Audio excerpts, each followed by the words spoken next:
기경계 하도록 할게요. 생겨나지도 않고 소멸하지도 않고 허무도 아니고 영원도 아니고 오는 것도 아니고 가는 것도 아니고 다른 것도 아니고 같은 것도 아니 영기법을 가르치신 분, 완전한 깨달음을 얻으신 부처님들 가운데 가장 훌륭한 설법자인 당신 기경이를 비합니다. 30페이지 보세요. 30페이지부터 이제 우리가 제목을 아직 해설하고 있어요. 제목을 이제 잘 알다시피 대방강 원각수다라 요의경입니다. 전번 시간에 이제 대자와 방자와 광자에 대한 설명이 끝났고요. 이제 오늘은 원자, 원각경 원자를 이제 설명할 차례예요. 자, 읽어보겠습니다. 원에는 원만한 원자입니다. 원만할 원. 원에도 세 가지 뜻이 있으니 자각과 각타와 구경의 원이다. 자각이라 하는 이제 자기가 깨닫는 걸 얘기하죠. 각타, 남을 깨닫게 하는 것. 그 다음에 이제 구경의 원이다. 이 자각 각타가 이제 구경은 끝이란 말이죠. 궁극의 원이다 이 말이에요. 그런데 이 이야기는 이 원만하다고 얘기하는 것은 자기가 깨달았으면은 자기만이 원만하다는 것은 원만한 게 아니고 남도 깨닫게 해야만이 된다. 자기 깨달은 거 남이 같이 깨달았을 때 그게 구경의 원만한 깨달음이다. 이런 뜻입니다. 이게 미혹을 끊고서 부처의 공덕을 이루고 장애가 다하여 깨달음이 원만해진 것이 자각의 원이다. 자, 부처의 공덕을 이룬다고 하는 것은 무슨 말이냐? 우리 마음에는 이제 수많은 공덕이 갖춰져 있어. 우리 마음에는 이 수많은 공덕을 이제 부처의 공덕이라고 하는 얘기를 합니다. 누구에게나 다 갖춰져 있다. 내가 깨닫거나 못 깨닫거나 아무 관계가 없이 부처의 공덕을 우리는 갖추고 있다. 마음이 곧 부처다 이러죠. 그래서 마음에는 부처의 공덕을 갖추고 있다. 그럼 이 공덕은 어떤 역할을 하느냐? 그래서 이 공덕을 이제 장애를 없애는 거죠. 자기의 장애와 다른 사람 장애까지 다 없앨 수 있는 힘을 갖고 있는 걸 공덕이라고 얘기합니다. 힘설 공자의 큰 덕자잖아요. 그런 공덕이라는 이름을 가지게 된 것은 장애를 없애기 때문에 그렇다. 그래서 깨달음이 원만해지기 때문에 자각, 자기의 깨달음이죠. 자각의 원만합니다. 자, 널리 상중하의 근기를 거두어 똑같이 원각에 돌아가게 한 것이 각타, 남을 깨닫게 하는 원이다. 사람에게는 상중하의 근기가 있어요. 그걸 싹 다 거두어가지고 똑같이 원각에 들어갑니다. 우리 마음은 깨닫거나 못 깨닫거나 우리 본래 마음이 원각이다. 이런 이야기입니다. 그래서 이제 이 원각을 미혹하기 때문에 스스로 깨달음을 얻어야 된다. 자기 원각 깨달음을 얻어야 돼. 자기 원각을 깨닫는 게 이제 자각이에요. 그 다음에 다른 이의 원각을 깨닫게 하는 것이 각타예요. 이야기하자면은 그래서 이런 얘기를 하는 거죠. 그 원각에 돌아가게 한다 하는 겁니다. 이 상중하의 근기를 얘기할 때 남자는 근기가 높고 여자는 근기가 낮다.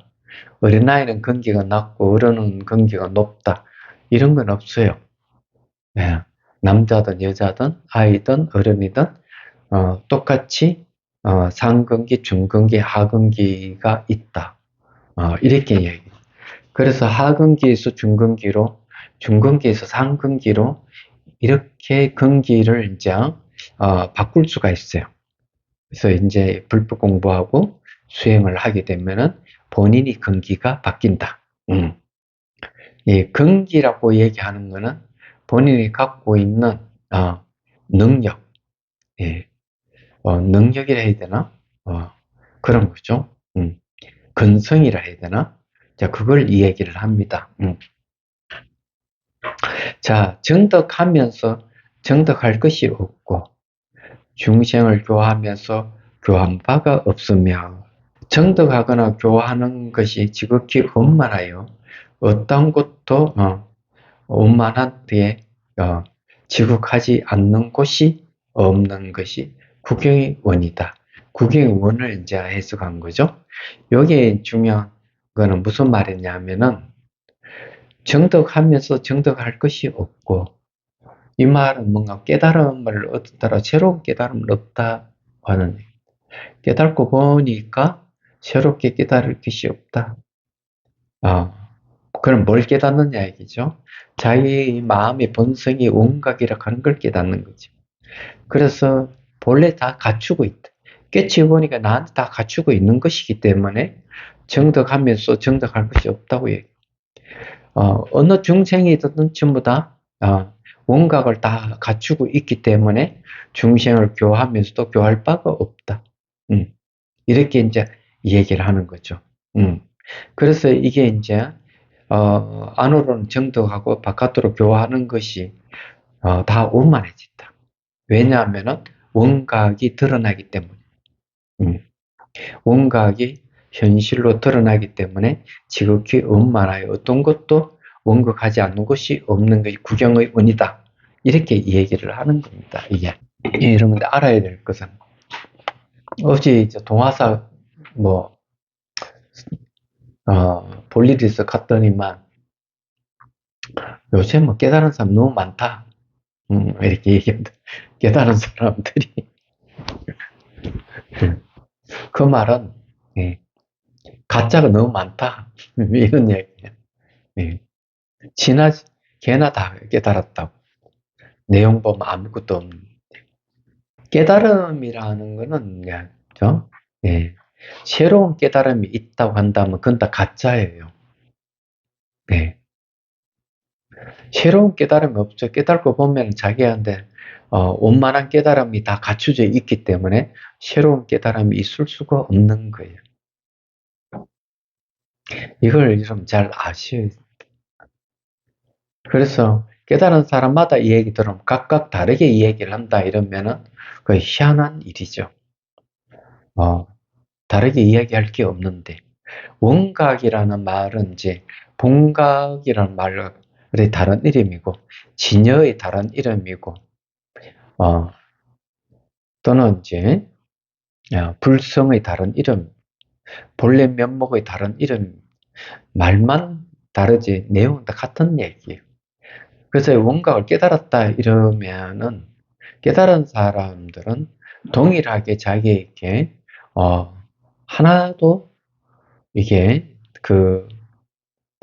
뭐랄까 빠지는 것이 없이 흠결이 없이 원만한 깨달음을 누구나 다 갖추고 있다는 음, 그런 걸 이제 깨닫게 된다. 그 생사가 없음을 깨달았다 이러잖아요. 그러니까 원각은 생사가 없는 걸 원각이라고 하는 겁니다. 생로병사가 없는 걸. 그 열반의 다른 이름이죠. 나중에 본문에도 그 이야기 나옵니다. 그래서 이제 이런 그 용어를 쓸 때도 이걸 잘 유의해서 들어야 돼요.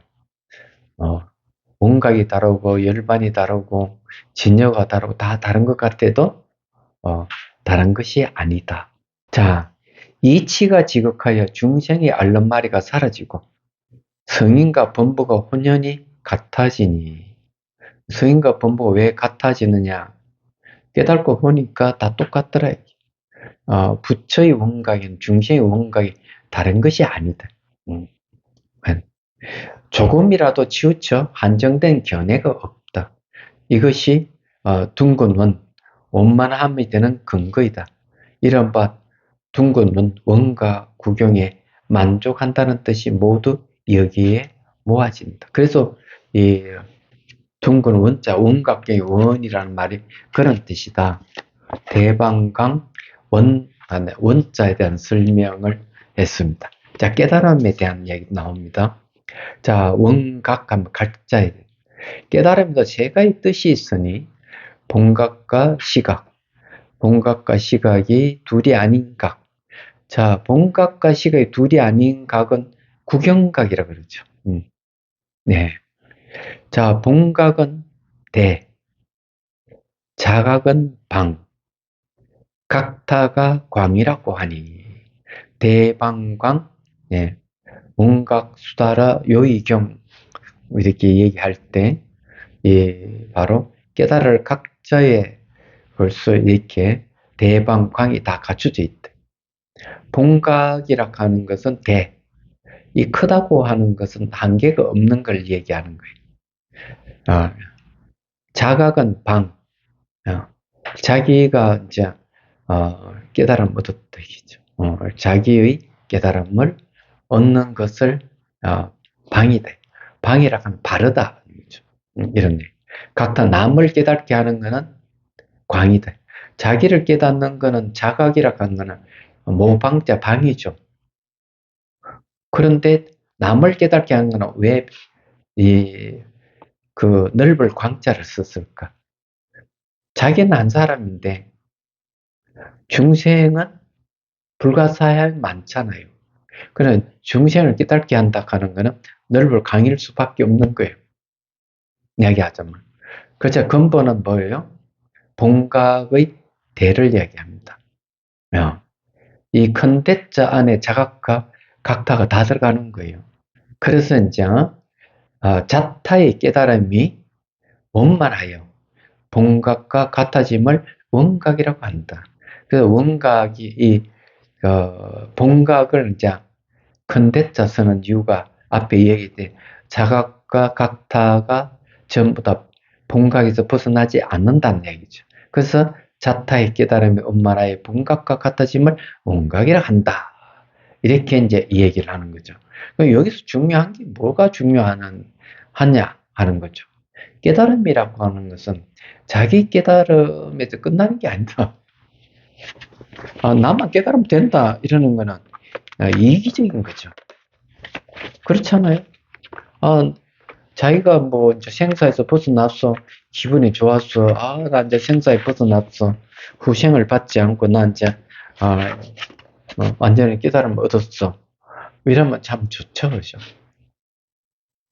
그런데 깨닫지 못한 중생들이 있다면은 그 깨달음이 원만하다고 할 수 있을까? 자기는 깨달아도 좋지만 깨닫지 못한 중생들을 봤을 때는 거기에 대해서 전혀 마음이 동요를 하지 않고 자기 깨달음을 스스로가 축하를 한다면 그건 이기심이죠. 그렇잖아요. 왜 그러냐면 모든 존재는 분리되어 있지 않기 때문에 자기만의 깨달음이라는 게 없는 거야. 알고 보면. 그러면은 연민심을 가지고 중생을 깨달음으로 인도해 주는 게 아주 중요하다 하는 거예요. 그래야만이 이제 거기에 구경의 원만이라는 말을 쓸 수가 있는 것이죠. 말하자면은 이기적인 것은 이기적인 깨달음은 없다라는 겁니다. 그래서 이제 이 깨달음이라 하는 것은 마음을 가진 모든 중생들은 다 깨달음을 얻을 수가 있기 때문에 그 중생들을 깨달음으로 인도하는 것을 하지 않는다 이러면은 그 원만한 깨달음이라고 할 수가 없는 거예요. 그래서 자기의 깨달음과 타의 깨달음의 이 두 가지 깨달음이 원만해야만이 그것이 원각이다. 이렇게 얘기를 하는 거죠. 본각을 무엇 때문에 대라고 부르는가? 본각은 본래 깨달음이잖아요. 본래 깨달음. 네. 본래 깨달음이기 때문에, 예. 근데 이걸 왜 큰 대자를 붙여서 크다, 이렇게 부르는 얘기죠. 깨달아야만 각이 된다. 깨달을 각. 그 본체, 그 체는, 체를 말하면은 일체를 포용하여 그 끝이 없다. 깨달음의 그 체, 본체라 하는 것이 일체를 다 포용한다. 그리고 끝이 없다. 이게 중요한 말이죠. 어떤 일은 자기 이제 깨달았다. 내가 깨달았으니까 서울에 가서, 내가 정치를 해야 되겠다. 국회의원에 출마하고, 어, 그래서 큰 무대에 내가 놀아야 되겠다. 이런 사람이 있다면은, 그 사람 이상한 사람. 그 스님이라면 더더욱 깨달았으면은 모든 장애에서 벗어나서 자유롭잖아요. 얘기하자면 자유로운데, 그러면 이 깨달은 사람이 중생을 위해서 어, 열심히 이제 깨달음을 활동을 해야 되는데, 갑자기 그런 걸 그만두고 서울에 가서 정치를 하겠다. 그럼 정치는 깨달음 아니잖아요. 그런 사람이 있어요. 그 이상한 사람. 예, 마치 뭐와 같으냐 이러면은, 여러분들의 지혜가 있는 사람, 깨달은 사람 있다고 합시다. 그런데 어, 수행만 하다 보니까 세속은 잘 모르고 깨달음을 얻었는데, 갑자기 컴퓨터 한 대 가져와 가지고 이 컴퓨터를 어떻게 잘 조작을 해보라고 이렇게 하면, 깨달은 사람이 컴퓨터 조작이 가능할까요? 못합니다. 배운 적이 없기 때문에. 안 그래요? 마찬가지. 한 번도 정치를 해본 사람이 없는 그 사람이 정치를 하겠다고 그 뛰던데. 그 깨달은 사람은 그런 짓 안 하거든요. 어.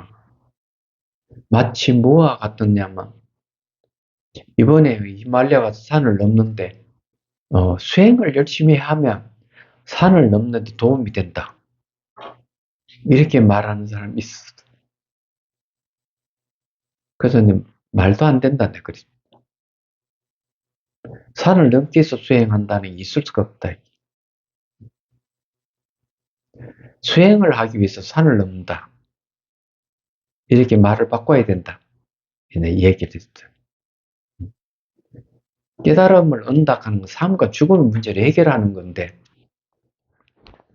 그러면 산을 넘기 위해서 수행한다면, 산을 넘으면 그러면은 생사해탈이 되나? 안 되는데. 깨닫기 위해서 산을 넘는 게 아니죠. 아니, 저게, 네, 수행을 하기 위해서, 예, 산을 넘는 거고, 어, 그죠? 산을 넘기 위해서 수행하는 게 아니다. 깨달음 마찬가지다. 삶과 죽음 문제를 해결하기 위해서 어, 깨달음을 얻는 건데, 산을 넘기 위해서 수행, 산을 넘기 위해서 수행한다, 깨달음을 얻는다는 건 말이 안 되는 거죠. 이 마찬가지다. 얘기하자면은 있을 수가 없다 얘기죠. 그래서 여기에서 이야기하는 게 이제 깨닫게 되면 어떻게 되느냐 얘기죠. 네, 깨닫게 되면 일체를 포용하고 그 끝이 없다. 마음의 크기가 끝이 없는 거예요. 얘기하자면. 어. 그런데 컴퓨터를 뭐 치고 조작을 해보라고 하면 안 된다. 어. 그거는 새로 배워야 되는 거예요. 깨달은 사람이라 하더라도.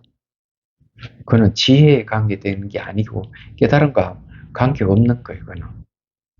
자, 그런 이야기가 미린다 왕문경에 맨난 도로스 왕과 나가르주나 스님의 대화에서 얘기가 나옵니다. 그래서 이제 깨닫게 되면 마음의 크기가 없어요. 그래서 일체를 포용하고 끝이 없다고 하는 말이 그런 거예요. 하엄경이나 일체 모든 것, 자기로부터 온 삼라마사 우주가 마음 자체 성품이다. 이렇게 이야기를 하고 있죠. 자, 그렇게 생각하면은 여기서 이야기하는 게 무슨 말인지를 이해하게 된다. 자, 그 모양을 말하면 모든 덕의 모습을 갖추고 있으면 그 모양, 덕의 모습을 갖추고 있다는 것은 번뇌를 없앨 수 있는 힘을 갖추고 있다. 이 말이에요. 이 말은 무슨 말이냐 하면은 우리 마음의 본성은 불생불멸해요. 마음 움직임이 없어요. 불생불멸하기 때문에 불생불멸하는 마음이 우리 마음의 본성이에요. 근데 번뇌는 생멸하는 거죠. 번뇌가 생멸하기 때문에 번뇌가 침범하게 되면 불생불멸하는 본성이 침범하는 생멸을 가차없이 없애버립니다. 어째서 그러냐? 생멸하지 않는 것이 둘이 만나면 생멸하는 것이 없어지기 때문에 그런 거예요. 그래서 우리 마음의 본성 자체가 불생불멸하기 때문에 모든 덕을 갖추고 있다. 번뇌를 없애는 힘을 갖추고 있다. 이렇게 얘기하는 거예요. 그래서 상을 말하면 그 모습을 말하면 모든 덕의 모습을 갖추고 있으며 하는 말이 그런 거예요. 항아의 모리알만큼 머릿수만큼 수많은 공덕을 갖추고 있다. 이러는 거예요. 그래서 수행을 하면서 불변의 마음이 현현해버리면 생멸심이 사라져버려요. 안 일어나는 거예요. 그런데 불구하고 어느 누구나 깨달음을 얻었는데 꼬물꼬물하는 게 뭐가 자꾸 올라온다. 통제가 안 된다 이게야. 그럼 깨달은 사람이 아니에요. 불생불멸하는 마음이 현현했다 이러면 깨달음인데 현현한 사람이 무슨 번뇌가 나게서 마음 움직임이 일어나겠냐 이게야. 그렇잖아요. 그런데 전색습이라든지 생활 습관이 남아 있어서 무지가 남아 있고 번뇌가 일어날 수는 있어요. 설사 무지가 있고 번뇌가 일어나더라도 그건 객관적으로 보여요. 불생불멸하는 마음 바탕 위에 그것이 보입니다. 그렇기 때문에 해를 입지 않죠. 예를 들어가지고 이런 거죠. 샷띠는 알아차림이 열심히 한 사람은 어떨까? 화가 나면은 나에게 화가 일어났구나 하루 알고 있어요. 슬픔이 있으면 슬프구나. 슬픔이 있다. 이렇게 얘기합니다. 근데 알아차리는 힘이 없는 사람은 상대의 말을 듣고 화가 나면 그대로 얼굴 표정이 화난 표정, 말도 화난 목소리, 행동도 화난 행동을 하는 거예요. 이야기하자면. 근데 샷대는 알아차림만 잘해도 자기가 하고 있는 걸 자기가 다 알아요. 한 번을 깨닫는 사람이 꼬물꼬물 오르는 번뇌를 하나 처치를 못해가지고 깨달았다고 하면서 그런 얘기를 하면은 그 사람 깨달은 사람이 아니다 이게. 이상한 사람이죠. 거짓말하고 있는 거예요. 가짜죠. 얘기하자면. 그래서 이 덕의 모습을 갖추고 있는데 깨달음을 얻으면은 이 덕의 모습을 갖추고 있는 이것이 현현하면서 번뇌를 없애버린다. 그래서 덕의 모습을 갖추고 있다. 이렇게 얘기하는 거예요. 그 쓰임새를 말하면 흘러나와 쓰임이 무궁하다. 꽉 차 있으면서 청정하고 비어 있으면서 일체 모든 걸 아울러 신령스럽게 통하는 것이다. 흑철 영통이라고 했어요. 성인에게 있으면서 깨달음이 되고 열반이 되나 불어나지도 않고 범부액계 있으면서 번뇌가 되고 생사가 되나 줄어들지 않는다. 예. 이 범부에게 뭐가 있느냐? 예. 범부에게 이 원각이라는 마음의 본성을 가지고 있어요. 그런데 이것이 번뇌가 되고 생사가 된다. 그냥 줄어들지 않아. 왜 그럴까 이거죠. 근데 수행해서 깨달음을 얻어버리면은 음, 아 그때 알아요. 음, 본래 범부락하는 거는 존재하지 않는구나. 예, 번뇌가 되고 생사가 된다 하는 거는 그런 건 존재하지 않는구나 하는 알아요. 그 이런 것들이 온가를 못 깨달으니까 생사가 되고 번뇌가 될 뿐이에요. 이야기하자면. 그래 깨치고 보면 원래 그런 게 없다 이게요.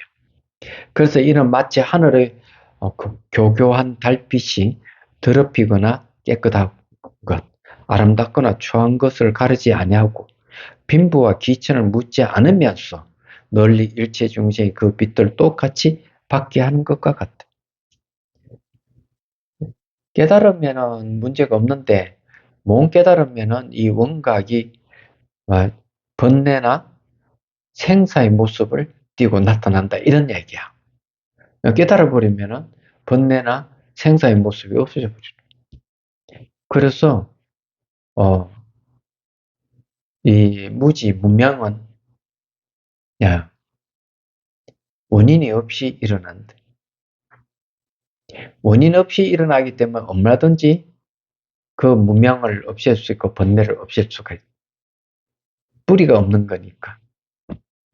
네. 그런 걸 여러분 아셔야 돼요. 내용은 이제 그런. 근데 히말라야 갔다 온 거에 대해서 궁금하죠? 강의 들으면서. 그런 이야기 안 하나. 그, 어, 주변 이야기를 하죠. 제가 가서 놀란 게 하나 있는데, 5,300고지나 5,400고지를 넘을 때도 거기에 진군들도 같이 넘고, 주방팀들도 같이 넘어요. 똑같이 산을 넘어요. 근데 진군을 보니까 50대, 우리가 보기 한 60대 돼 보이는데 50대라 그러네요. 그러면 이걸 짊어지는 게 몇 킬로 될까? 40킬로나 45킬로 정도 되는 무게입니다. 한 사람의 가방이 한 20킬로 된다면 두 개를 엎쳐서 짊어지니까.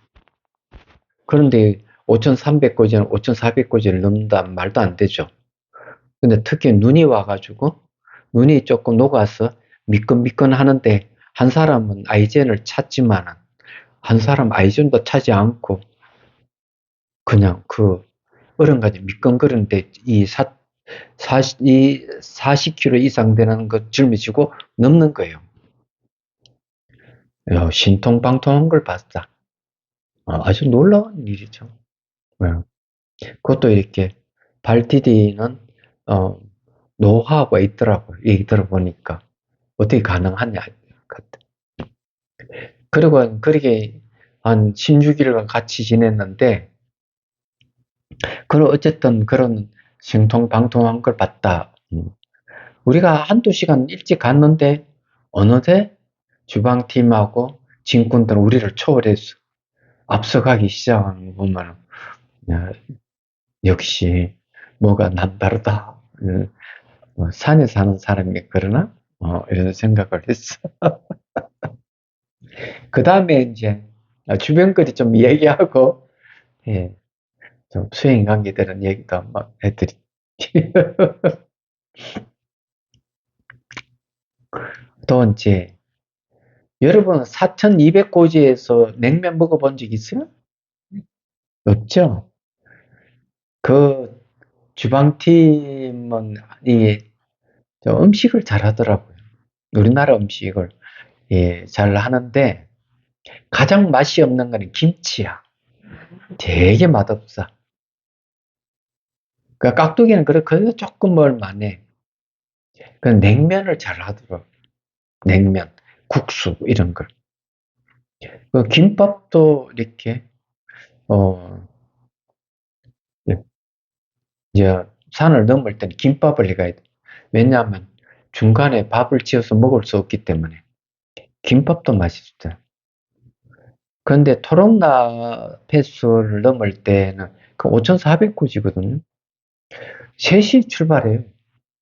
그러니까 4,200고지에서 냉면 한 그릇 먹고, 그 다음에 600고지 직사, 이렇게, 아주, 뭐라 그럴까, 만만하지 않고, 이 직선 거리 같이, 이렇게 고개를 올라가야 돼. 한 600m 돼요. 올라가서 4,800고지에서 이제 베이스 캠프를 거든요. 거기서 이제, 5,400고지를 넘어가요. 그러면 새벽에 3시 출발해요. 한자 가다 보면 배가 고픈 거야. 그때 하나의 깨달음이 왔어.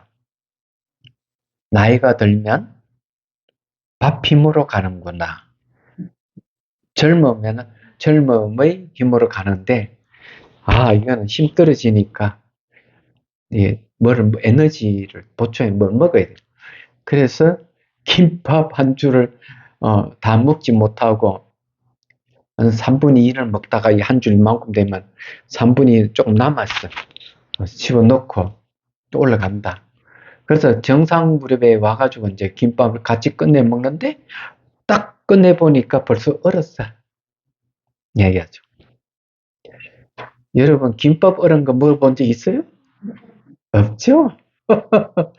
그래서 이제 보온병에 뜨거운 물하고 김밥 같이 씹어 먹었는데 맛있어. 음.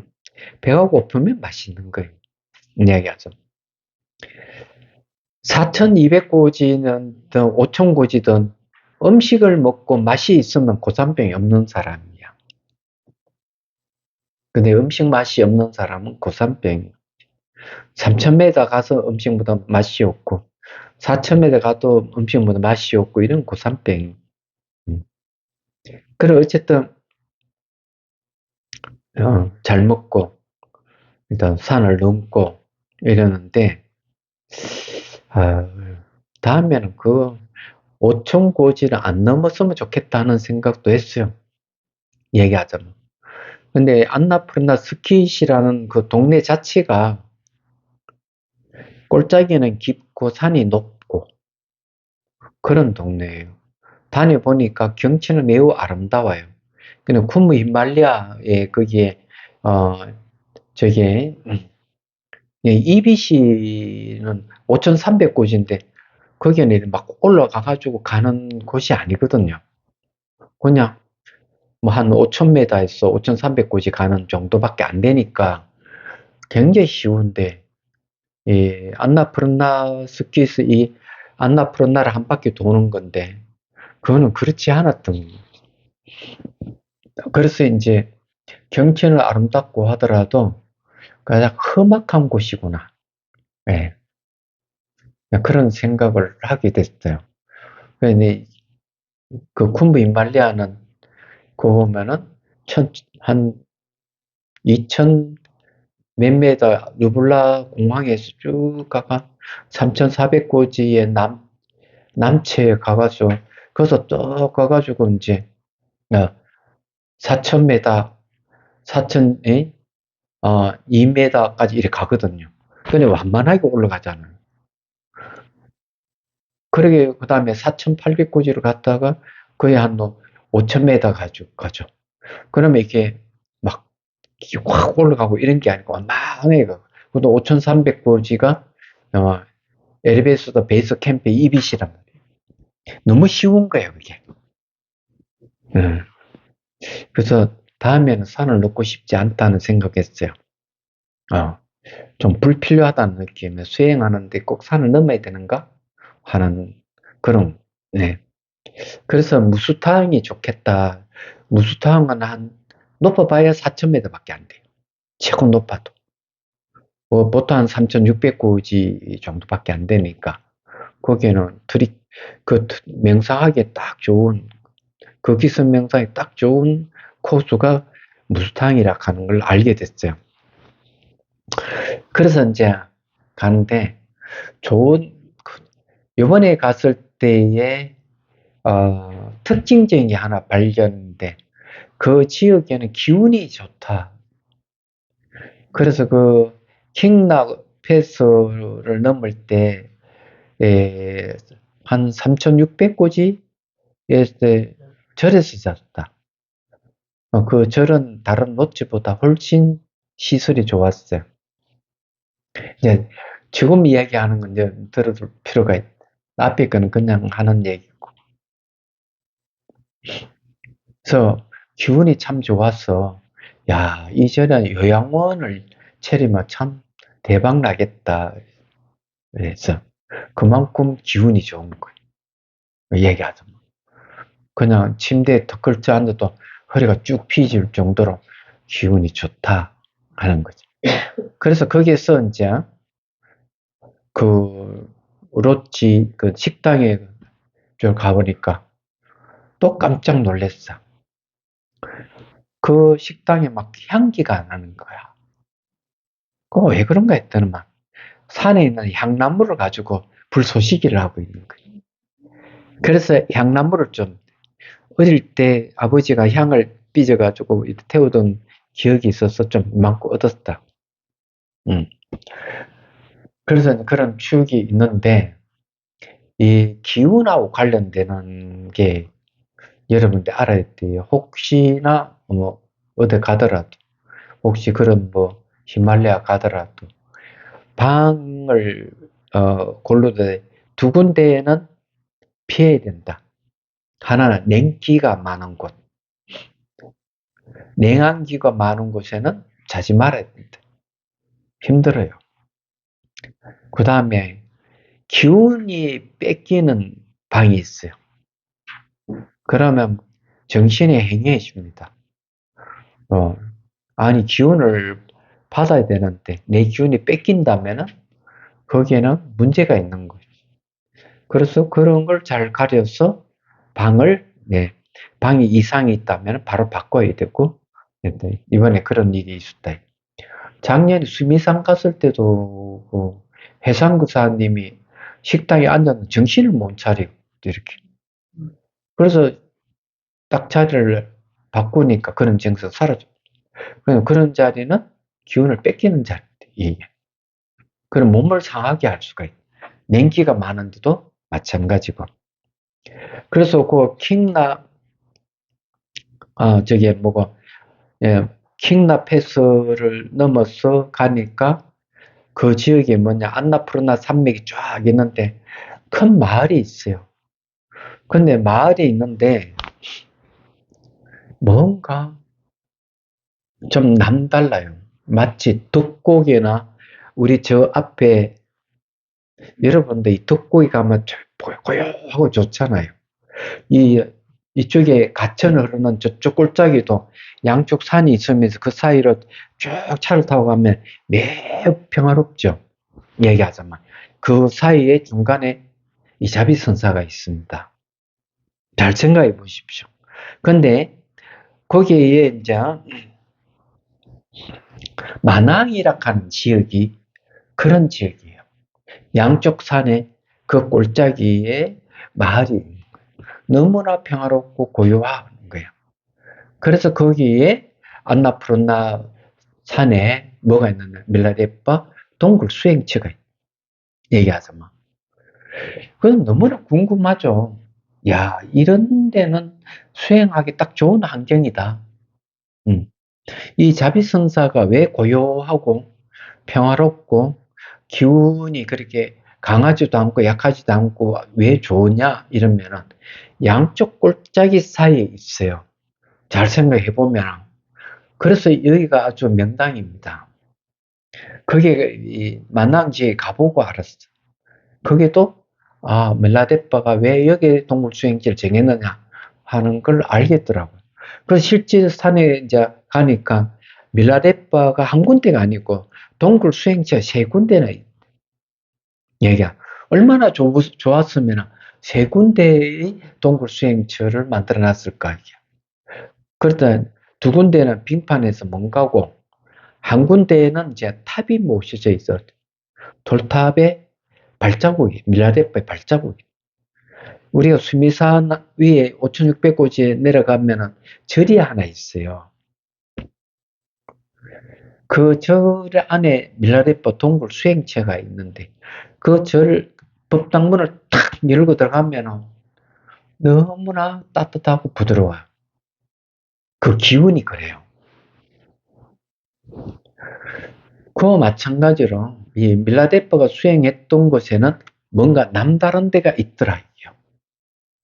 그 수행처도 보니까 뭔가 기운이 남다르대. 아, 이래서 이런 데 수행하면은 좋겠구나. 여러분 수행하면, 예를 들어서 얘기하면은, 일통자경선, 일통자명상은 일통이란 말을 쓰는데, 이 엄지발가락의 뒤꿈치에서 꼬리뼈에서 정수리로 올라가는 통로가 있어요. 이게 수행을 하면은 이것이 일통 하나로 통하게 됩니다. 통하게 되면은 몸에는 어떤 현상이 생기느냐? 몸의 움직임이 딱 멈춰져 버리고 산매가 옵니다. 마음의 고요함이 바로 와요. 얘기하자면. 그 마찬가지로 땅 기운이 좋고 이러면은 바로 그런 게 일통시키는 게 어렵지 않아요. 그래서 바로 이제 산매에 들기 딱 좋은 곳이다. 이렇게 이제 얘기를 할 수 있어요. 그 어쨌든 이제 그 기운이 이제 남다른 기운에 대한 새로운 인식을 갖게 됐다. 음. 근데 또 하나는 이제 뭐냐면 이제 수행에 대한 얘기를 하나 해드리지. 그리고 이제 공부를 또 하겠습니다. 그래서 거기에 그 지혜선보살이 하소연이에요. 어떤 하소연 하는가? 거기에 가이드 두 분이 뒤에 따라다니면서 주거니 받거니 수행이 안 되는 거야. 시끄럽잖아. 예를 들어 하루 6시간씩 걷는데 두 사람이 지혜선보살 뒤에 따라다니면서 계속 주고받으면은 수행 어떻게 해야 못하는 거죠. 그래서 제가 그 두 가이드 보고 그 대화하지 말라고. 수행은 수행이 방해된다고. 두 사람 다 한국말을 할 줄 아는 사람들이니까 못하게 했어요. 그랬더니만 이제 한 30대 초반 어, 여자 가이드를 뒤에 붙였어. 그럼 가이드가 왜 따라다니냐면 항상 무슨 일이 생길 수가 있으니까 항상 이렇게 같이 가는 게 맞는 얘기예요. 그 거사 두 분은 발걸음이 빠르니까 행안에 가면은 그 다음에는 이 두 사람이 어디에 붙겠어요? 내 뒤에 붙어서 가는 거야. 그럼 또 주거니 받거니 얘기를 하는. 그 시끄러움이 거기서 이쪽으로 옮겨온 거죠. 안 그래요, 그죠? 그러면 수행이 방해될까요? 안 될까요? 그 여러분 알아야 될 게 있어요. 소리는 실체가 없어요. 자치가 없고, 소리가 지나가며 자취를 남기지 않지만, 소리 자체가 자치가 없어요. 근데 귀엔 들리는 거죠. 그죠? 그런데 소리는 생멸하는 거예요. 생겼다, 사라졌다.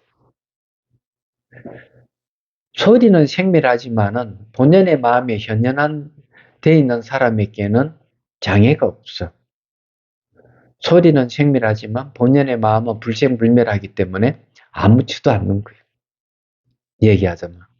두 사람이 한 시간이고 두 시간이고 두 시간 계속 떠들고 있어도 전혀 방해가 되는 게 아니다. 이 수행 경계를 하는 그런 거예요. 얘기하자면. 그럼 누구는 방해를 받고 누구는 방해 안 받는다는 차이는 그런 데서 오는 것이다. 또 이제 이런 것도 알아야 돼요. 이게 이제 미린다 왕몽경에도 나오는 얘기. 몸은 감각이 있고 고통이 있고 통증이 있고 이러는데 마음은 감각도 없고 통증이 없다. 이런 이야기 들어본 적 있어요? 거기에 보면 금강경에 보면은 인욕스님이 가리왕에게 신체를 절단당하는 얘기가 금강경에 나옵니다. 근데 인욕스님은 사지가 절단되는데도 불구하고 왜 인상 하나 찡그리지 않을까? 신체는 고통이 있지만 마음에는 고통이 없기 때문에 그런 거야. 그래서 율장에도 보면은 어떤 여자가, 이쁜 여자가 아라한에게 몸에 향수를 발라줘도 아라한은 전혀 동요가 없고, 칼을 가져와서 아라한의 사지를 잘라내도 아라한은 전혀 동요가 없다.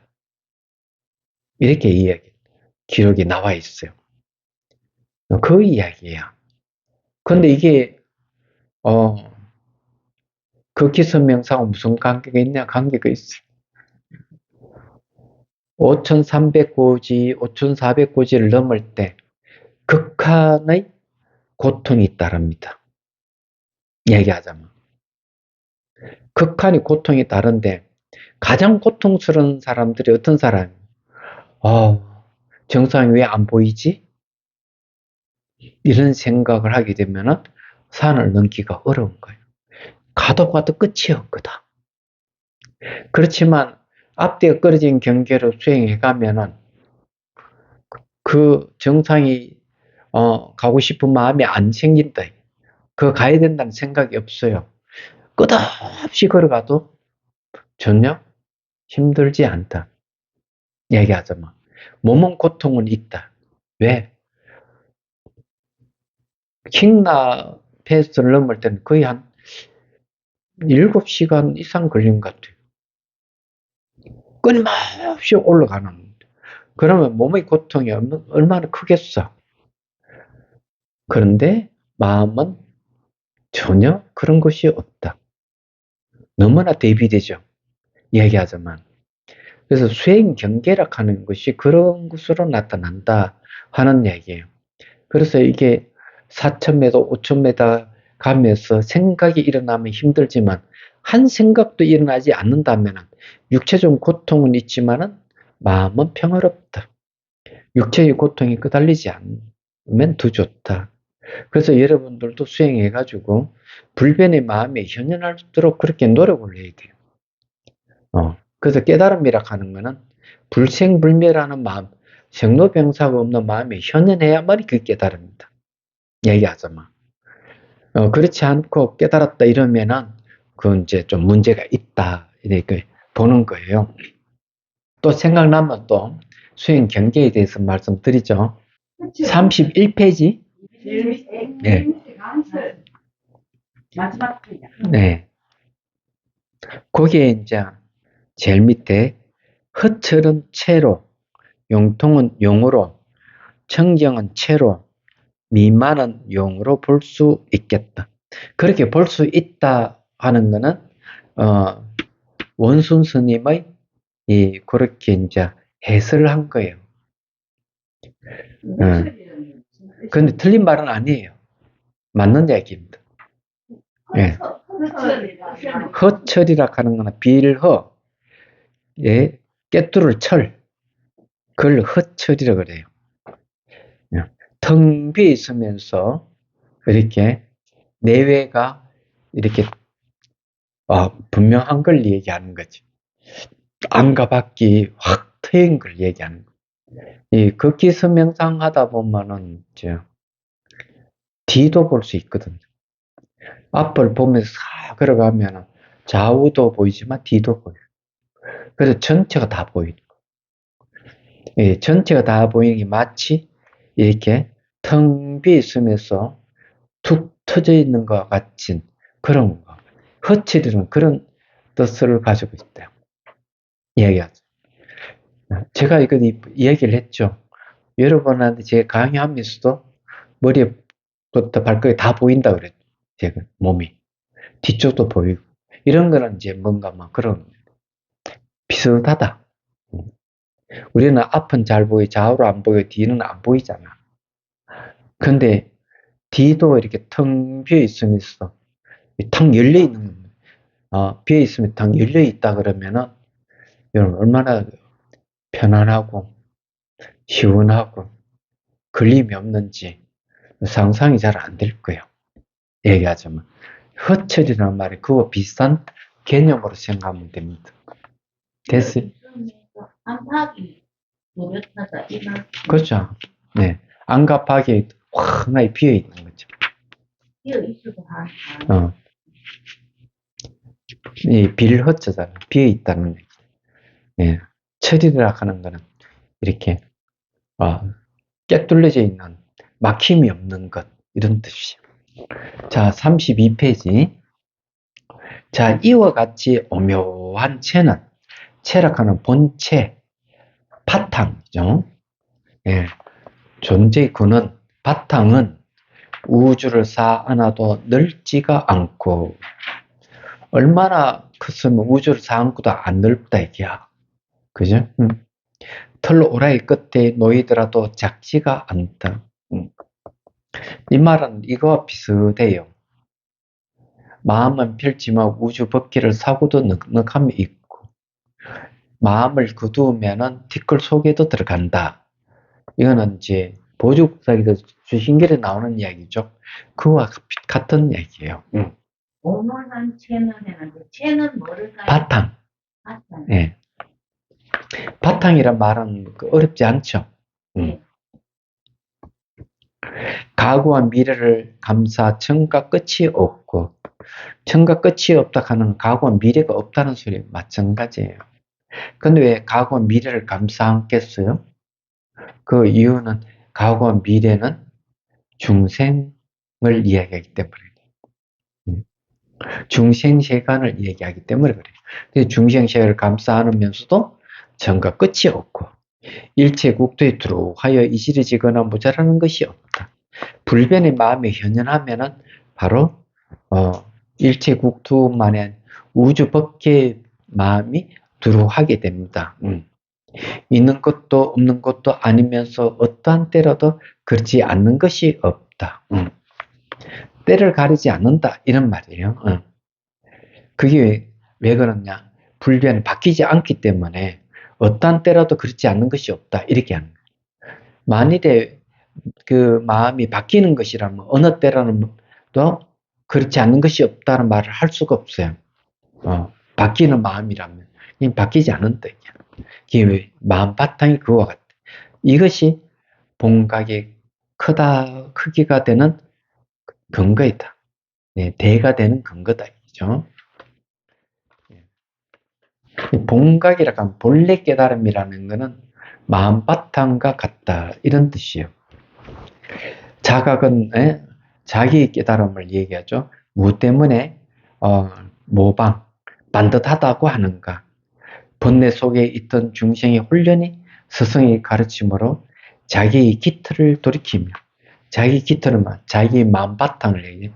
자기 마음 바탕을 돌이키면 청정하게 구족해 있는 자신의 모습을 반조하여 이게 나한테 다 갖춰져 있는 거구나. 뭔가 갖춰져 있구나 하는 자기 모습을 대비쳐 볼 수 있다. 그걸 대비쳐 보았어. 깨달음에 대한 믿음과 이해를 갖게 된다.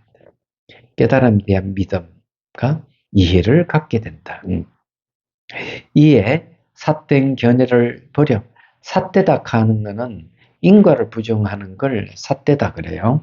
그는 삿된 견해를 버려 바른 견해에 돌아가고 악을 등져 선을 따르며 악은 거슬리는 걸 이야기하죠. 선은 이렇게 잘 수순하는 걸 얘기해요. 그러다 보니까 악은 잘 드러나지만 선은 잘 안 드러나요. 착함은 잘 드러나질 않아요. 자, 악을 등져 선을 따르며 번뇌를 깨달음으로 만들고 무명을 지혜로 삼으며 생사를 열반으로 바꾼다. 이것이 자각의 발음이 되는 근거이다. 반듯함이 되는 근거다. 이 방이라고 하는 건 결과서는 뭔가 하면 잘못된 걸 바로 잡는다 이런 뜻이 모방자를 얘기를 합니다. 모방자는 알죠? 각이 딱딱 서 있는 걸 얘기합니다.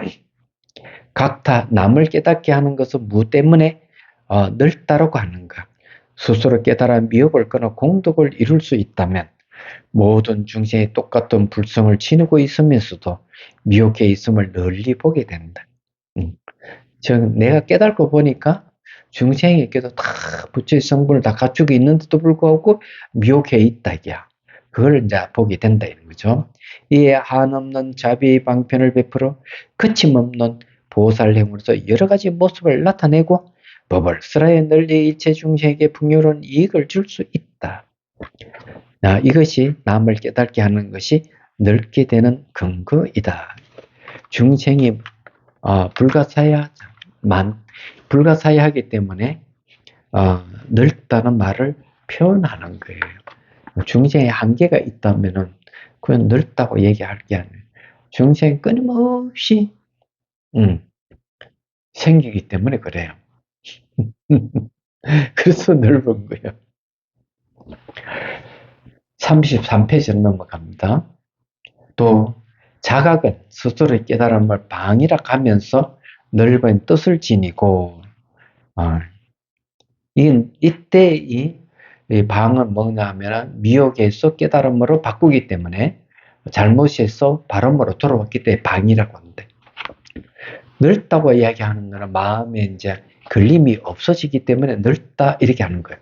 그래서 넓은 뜻을 지니고 각타 남을 깨닫게 하면 넓음이라 하면서도 방의 뜻을 갖고 있다.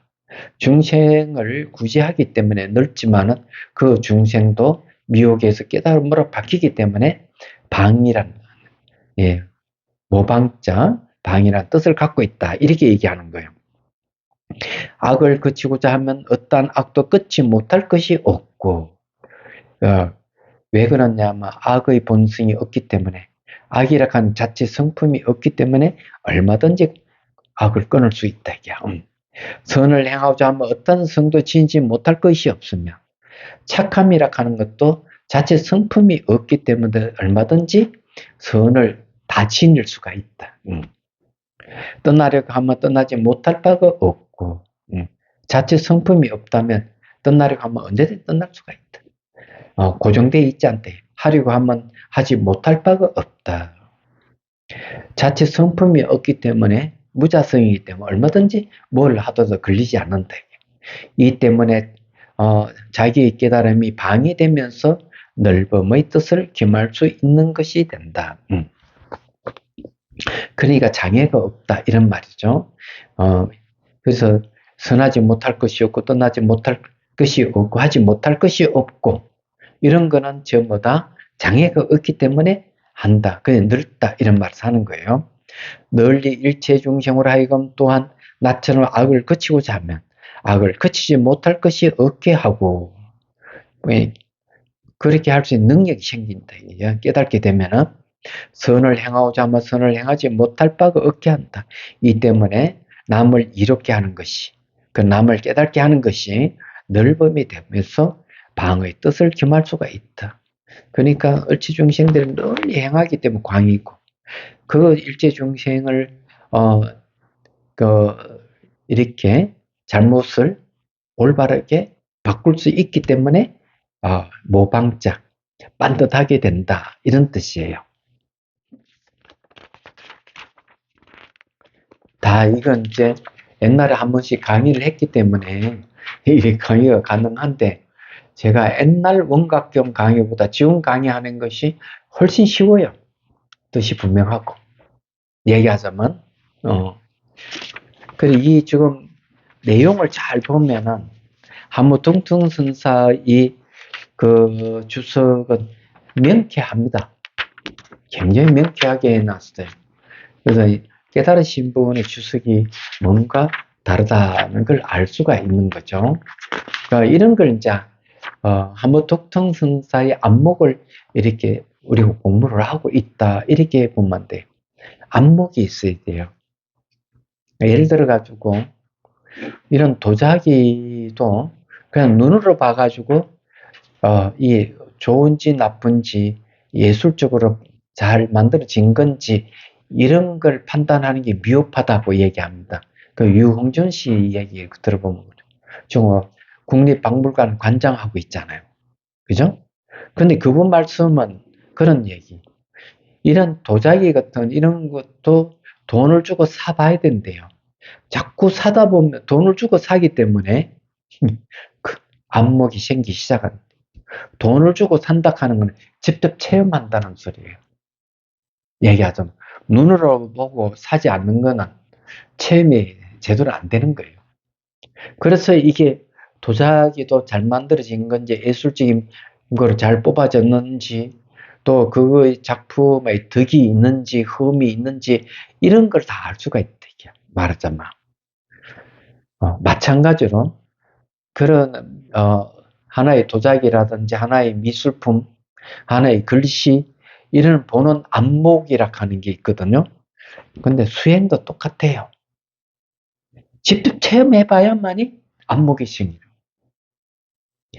수행해보지 않고는 알 수가 없는 거. 이게 아무리 자의 경론이 두루통하고 잘 안다고 하지만은 체험이 없는 알미라 하는 것은 그냥 껍질에 불과하지 속은 아니거든. 그래서 달마 스님도 어, 너는 내 살갗을 얻었다. 네. 너는 내 뼈를 얻었다. 너는 내 골수를 얻었다. 이런 말을 하잖아요. 얘기하자면. 그래서 이 안목도 그와 같다. 네. 그 지금 현재 우리가 이 원각경에 대한 제목에 대한 해석을 쭉 통해 가지고 이 경전 전체를 다 알 수가 있는 거예요. 제목만 잘 풀이해. 그걸 이걸 어떤 식으로 풀이하느냐 하는 거는 이 글을 쓰신 한무 덕통선사의 안목이 이 안에 들어가 있다 하는 걸 빨리 알아야 된다. 이죠.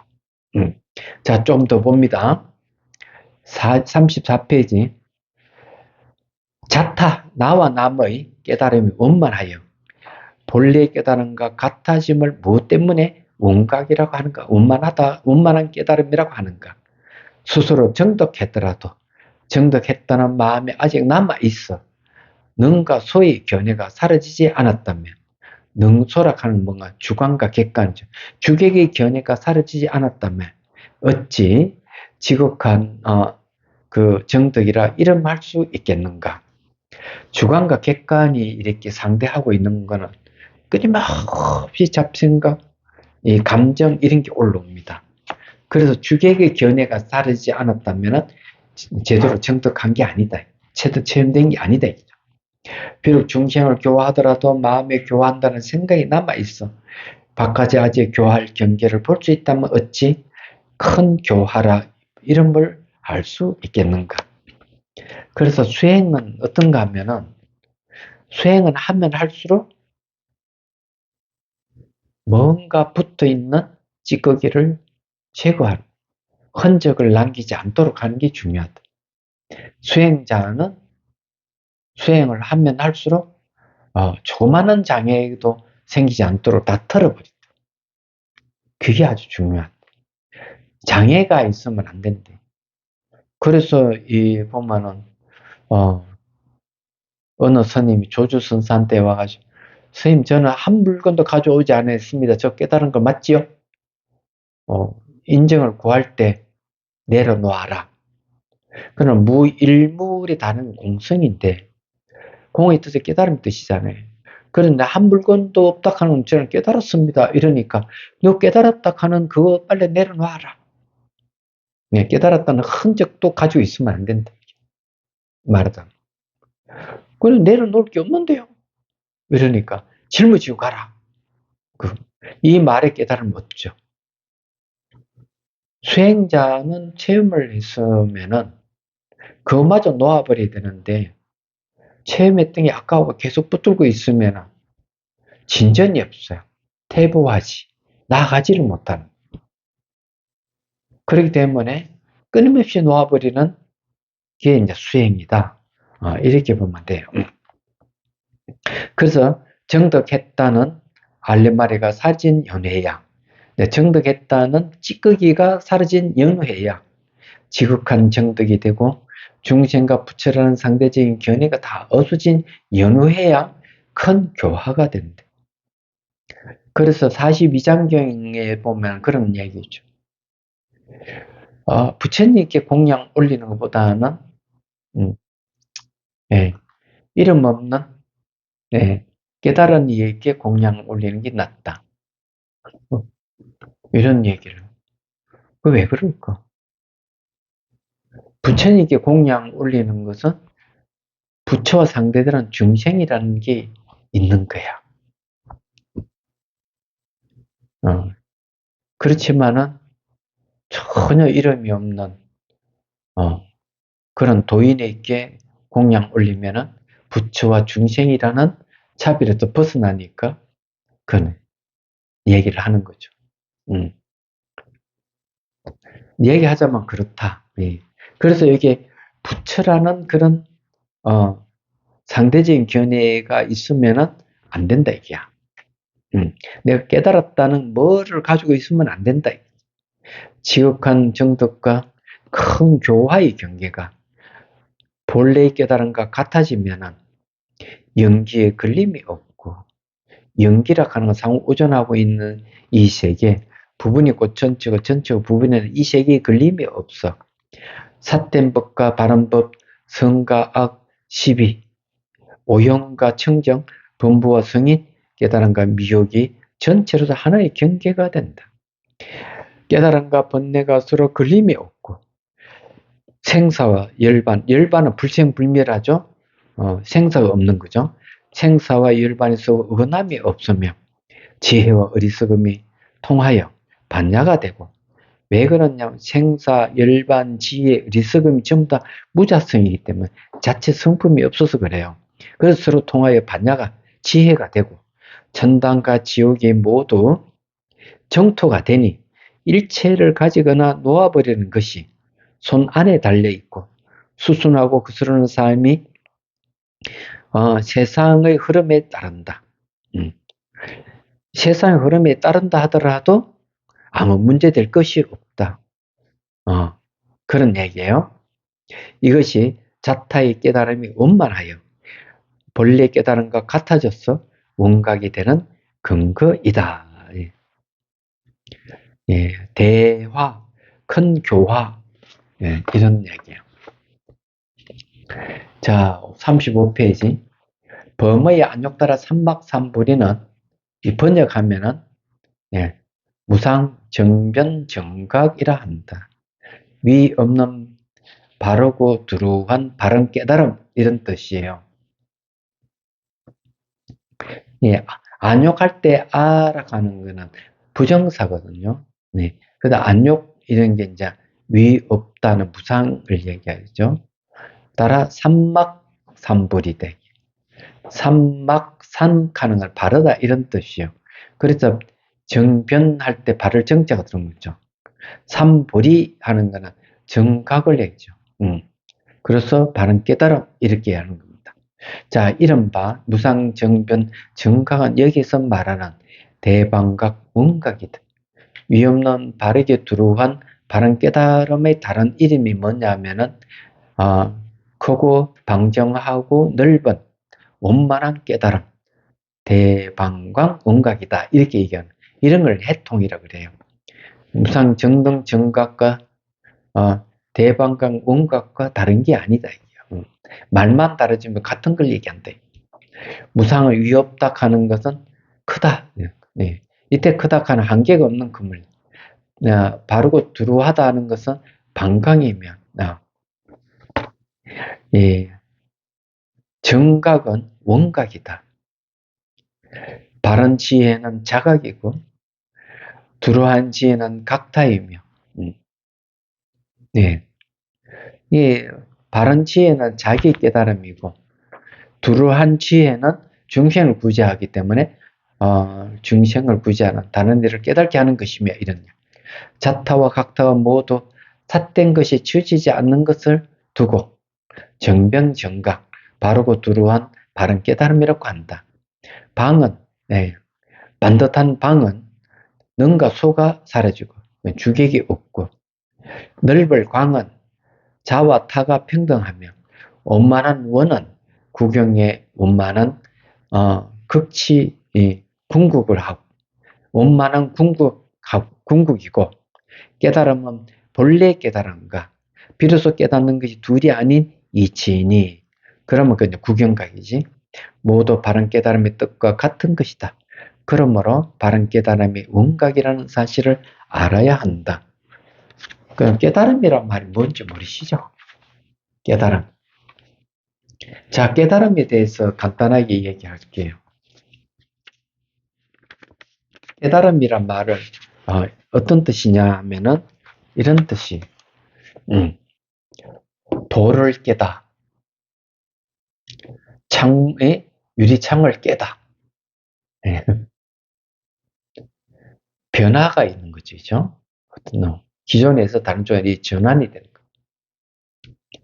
꿈에서 깨다. 예. 꿈을 꾸고 있다가 탁 깨어나니까 꿈속의 일은 다 사라지고 없는 거. 꿈에 지나지 않더라. 꿈속에도 겪었던 건 다 허상이라고 하는 깨닫는 거예요. 우리가 이 깨닫는다 하는 건 잠에서 깨는 것과 같다. 이렇게 얘기를 하는 거예요. 그리고 여러분들이 못 깨달았으면 아직 잠자고 있고 잠을 자면서 꿈을 꾸고 있는 거야.